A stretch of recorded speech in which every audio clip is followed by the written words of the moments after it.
everybody, good morning. I hope that you're having a wonderful morning.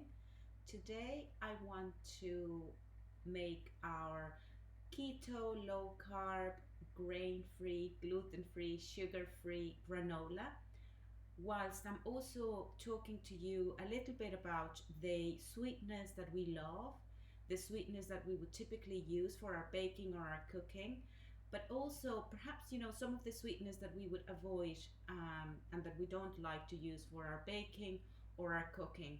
So we're going to start with our granola. It's fantastic for breakfast. You can have it with some almond milk for your breakfast. You can have it as a snack as well. It gives you that little bit of a crunch that sometimes we may be seeking from our food. You can use it as a topping on your yogurt. We love it as a topping on our milk kefir that we make. So to start with the granola, I have my oven at 180 degrees. This is a recipe that you can also make on a pan. If you wanted to use the stove, you can use it. Perhaps in the future I'll do a video on how you can make it in the pan. What we are going to need for our granola is we are going to have a base of desiccated coconut. So for the desiccated coconut, always make sure that it is unsweetened and that it doesn't have any added ingredients. Sometimes in the supermarket, the desiccated coconut that you find may have added sugar, so we don't want that. So we're going to start with a cup and a half of desiccated coconut.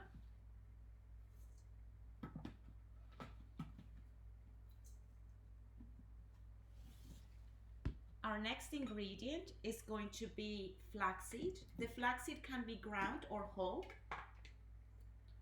There's going to be half a cup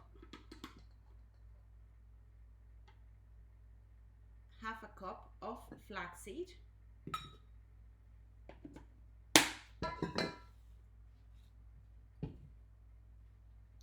Our next ingredient or ingredients is, we have a combination here of sunflower and pumpkin seeds.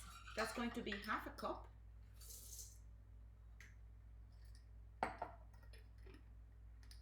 If you wanted to add some nuts as well, you can add some sliced almonds. Some pecans are really nice as well. Just chop them roughly and add them to your mix. They add a lovely flavor to it, and again, going back to that dimension and the crunchiness, it just adds a lot of depth and dimension to your granola.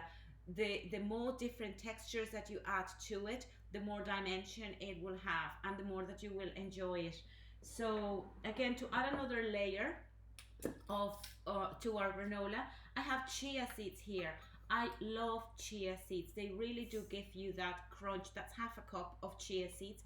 They give you that delicious crunch as you're having the granola. The next ingredient is, I'm going to add just a little bit of a quarter of a teaspoon of Himalayan salt. This is completely optional, but I like to add collagen peptides, which is hydrolyzed collagen. I use beef or marine. That is again 1/4 of a cup. The collagen peptides that I use are unflavored. I don't like to use anything flavored because typically it would either have a artificial flavoring, artificial sweetener. It is quite hard to find a clean flavored collagen peptide, so I like to use just unflavored, and then I can add cocoa powder if I want to make it chocolate, or I can add my own vanilla. Which reminds me, I don't have the vanilla with me. I'm going to go get it in a minute. So the last dry ingredient that we're going to add to our mix is cinnamon. This is completely optional. You may add the cinnamon. I recommend it, but I'm a cinnamon lover. So I'm going to add a whole teaspoon of powdered cinnamon. And again, this may depend on your taste. If you prefer to use half a teaspoon, you can do it. If you want to completely avoid it, you can do it as well. And then for the sweetness of our granola, we can do two things, or we typically do two things. One is we use chicory root syrup, which can be really delicious because it gives it that flavor like maple. So chicory root syrup is a good alternative. It would be a little bit higher in carbs than other types of sweetness like stevia or erythirol or xylitol or something like that.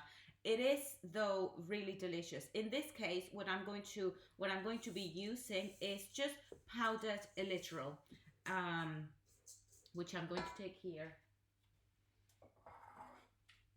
So the powdered erythirol, I actually get plain granulated regular erythirol. I make sure that my blender is completely dry. I add the granulated erythritol into the blender, and then I go on high speed for a couple of seconds, and then you get powdered erythritol, which you can then just store in a container like this. And if you see the texture of the erythritol, it looks exactly just like icing sugar. The reason I like to use powdered for the granola is that it doesn't crystallize. It actually sweetens all of the ingredients, but without crystallizing.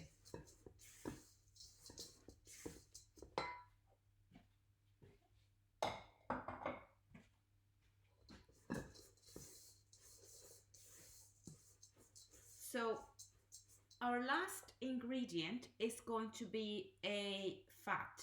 You can choose if you want to use coconut oil, which you can use coconut oil, or you can use butter. So whichever you decide for the granola, they're both really delicious.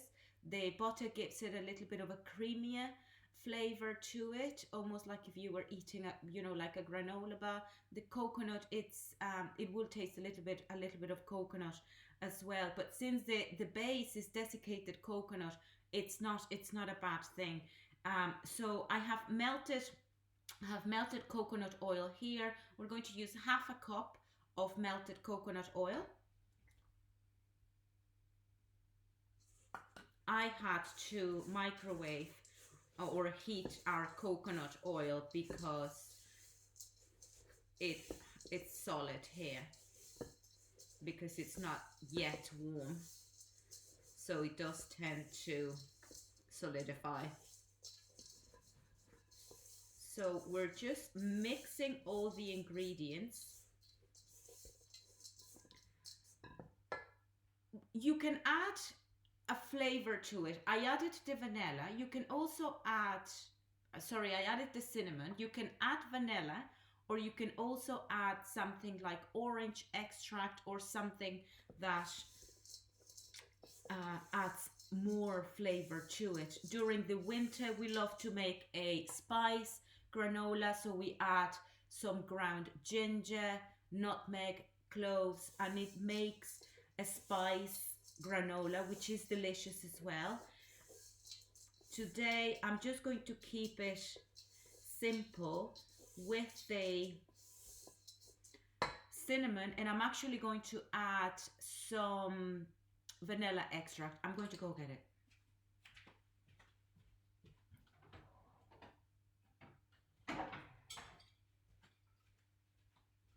As you know by now, we make our own vanilla extract, which is really easy to make. I would really encourage you to make your own vanilla extract. That way you avoid any artificial flavoring, sugar, or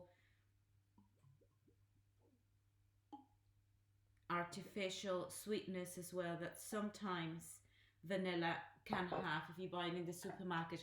If you want the recipe for the vanilla, just let us know and we'll upload a video on it. So that is all the preparation. Our next step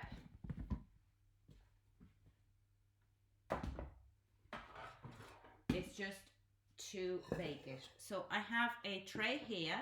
I've lined with a silicone mat, but you can also just use baking paper or parchment paper. I'm going to add our granola on a thin layer.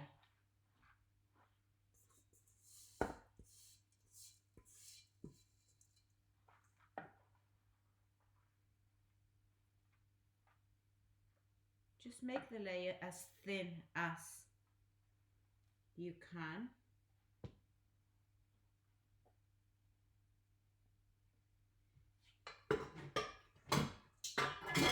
At this point, if you wanted to add a drizzle of that chicory syrup, for example, or if you wanted to add some 100% cocoa chocolate buttons, you could do that as well.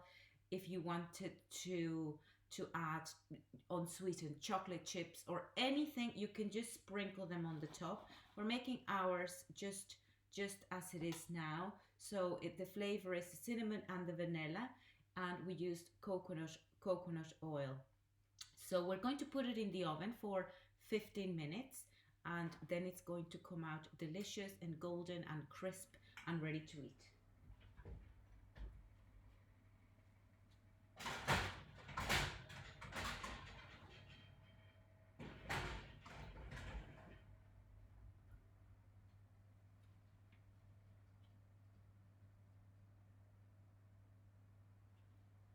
So the granola is now in the oven, and I want to briefly tell you about the sweetness that we love.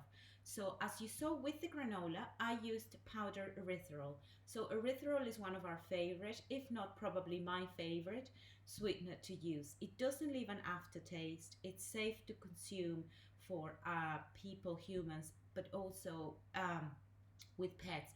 There are some sweeteners that are lethal to pets, such as xylitol, so I would recommend that you just note when you are using, a product, that you make sure that it is safe for you and your family and your pets. So erythritol, it's a fantastic sweetener. It acts very similar to sugar. It doesn't leave an aftertaste, and it's probably my favorite to bake and to cook. Our next favorite sweetener to use is stevia. So stevia you can find in liquid form or in powder. What I do invite you to do when buying stevia is to make sure that it's stevia only, or that is stevia combined with erythritol, nothing else added. Sometimes you may find that some products advertise as stevia, but they have other added ingredients which are not only not keto compliant or not, low carb, but actually they may be a form of sugar, which we don't want to be eating, especially when we are trying to keep our low carb lifestyle. So stevia can be great sweetener. It's very sweet, so a little bit goes a long way. I really like the liquid stevia for times when I'm making a smoothie or a shake or something like that. I can just add 1 or 2 drops of the stevia,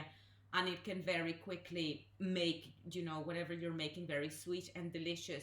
I don't like stevia for baking. It does tend to leave an aftertaste and taste very bitter. So I wouldn't be using stevia for baking. I wouldn't recommend it, or cooking. I don't think that it does well at all if you heat it, or if it raises the temperature. So great for, if you want to make a sweet salad dressing, something that you need cold and it's liquid. It's a great sweetener, low carb, or 0 carbs, and it won't spike your blood sugar, which is fantastic. The next trusted and loved sweetener is monk fruit. Again, the monk fruit, typically you may find it in liquid form on its own, but you'll also find it mixed with things like erythritol. So monk fruit, again, another great sweetener and another great ingredient for baking or for cooking, or to have it in hot drinks. But typically you will find it combined with other ingredients. As long as the other ingredients are something like erythirol or stevia, then it's okay. You don't have to worry about it, and you can have it. Again, it's not going to spike your blood, your sugar levels in your blood. It's not going to give you cravings for other sugar things as well. So overall, it's a good sweetener to have. I mentioned earlier xylitol or xylitol.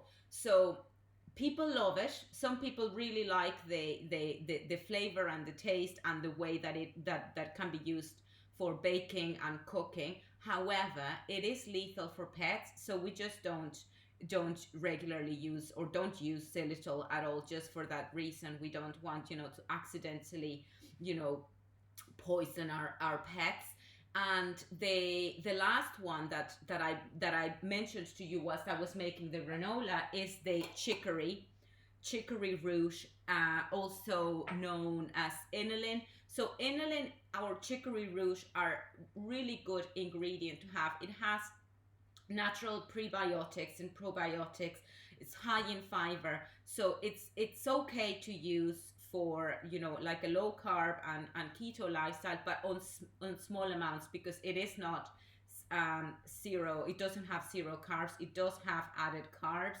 But if it's an alternative that you want to use, say for your family as well, or for your children, it makes a great syrup. And this brand Homespun is really really nice. They make a really nice syrup, which you can use on top of pancakes or waffles. Gives you a very similar experience to maple syrup, without the really high carb content that something like maple or honey would have. So very briefly, what we avoid is sugar, refined sugar, white sugar, brown sugar, coconut sugar. Although it's considered healthier, it is sugar, so it will spike our sugar levels in our blood. Maple syrup, honey, agave syrup, dates. What else do we have here? Dextrose. Dextrose is one of those sneaky ingredients that you will see in many low carb, no carb, zero calorie or low calorie products. So dextrose, it's actually sugar. It just takes longer in our body to metabolize dextrose, but at the end of the day, it is sugar, and it will spike your sugar levels in your blood. So avoid anything with dextrose in it, or maltodextrin as well.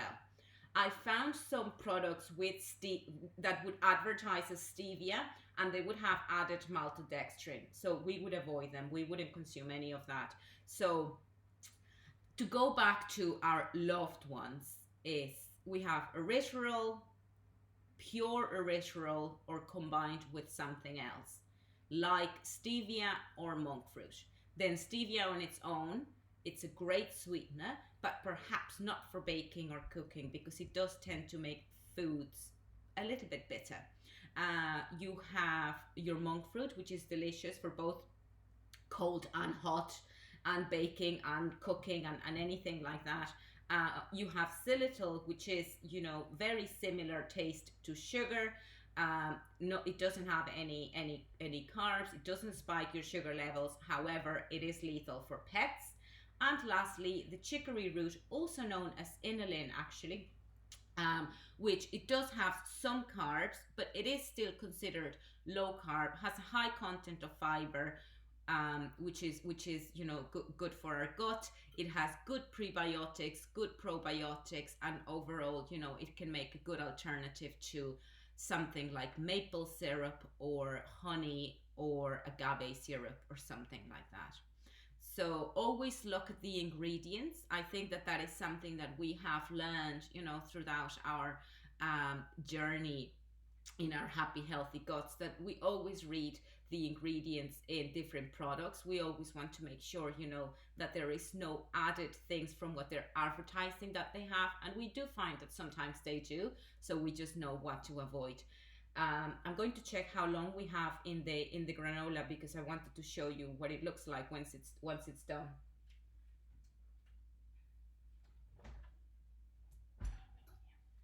So it's getting golden, it's getting crispier. The kitchen's smelling divine, really a delicious smell going here. I'm going to finish the video now, and I will add a picture of the granola when we are enjoying it for our breakfast this morning. It was great chatting with you today. I hope that you learned something new. I hope that you try the granola. If you try different flavors with other different ingredients, do let us know, and make sure that you do subscribe and that you do uh, add us and you follow us, so that you can be notified when new videos come up that we make for you. And if there are specific recipes, specific ingredients that you like us to talk about, specific products that you like us to review, do let us know, because we happily do it, and we're happy to share that with you. Have a great day.